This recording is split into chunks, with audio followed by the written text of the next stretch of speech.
What inspires me? You mean, what do I have a passion for? Human rights. Human rights. Social justice.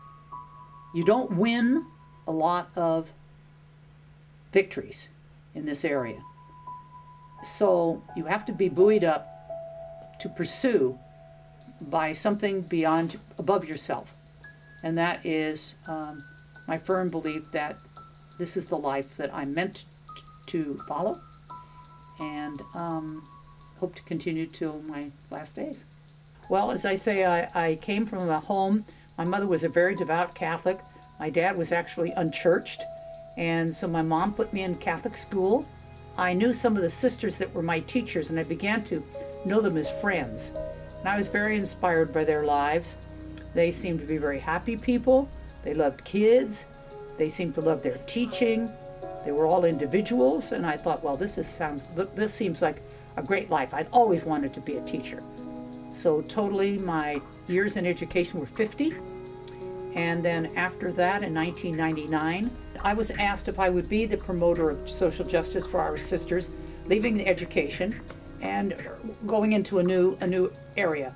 A good friend of mine, Sister Stella Goodpasture, she said to me, you know, we have to go to Seattle to the World Trade Organization meeting. Well, we went for a week, and believe you me, it was learning by immersion. She was a professional at this, so she was right on the front line, you know, hooking elbows with people and being on the street when the police were tear gassing us as revolutionaries, and I was running the opposite direction. It was also new to me. It was very scary. We marched with the Plumbers Union, and then we marched with the Quakers, and then we marched with the Democrats for Peace. I mean, we were in every march or protest up there that you could have. There are never enough hours in a day to address all the social problems in our world or in our society.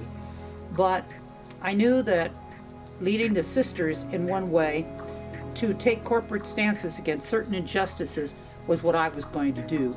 There was a group of Dominicans, national Dominicans, men and women, who were fasting to beg our government not to retaliate in war with Iraq. I joined in day 16 and went through day 30. And I was asked, after I come, would you ever do that again? And I said, well, I don't know if I'd ever do it again.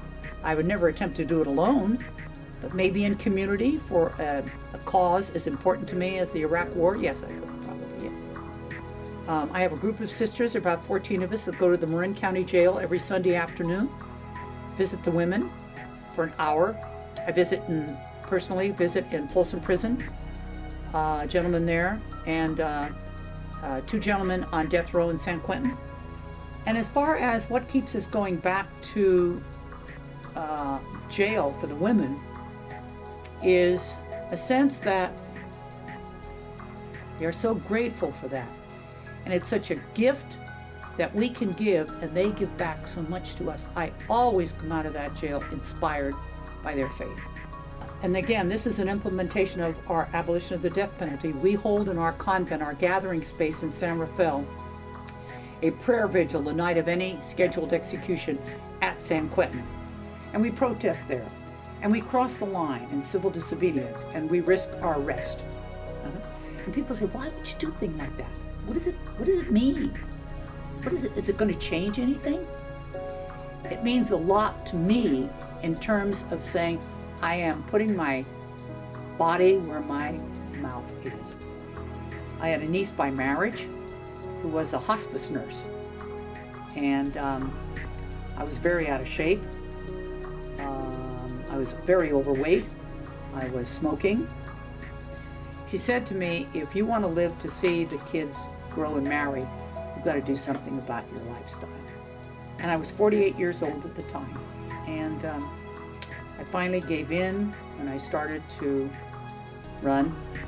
Began to be able to run longer and faster than people half my age, and it's genetic.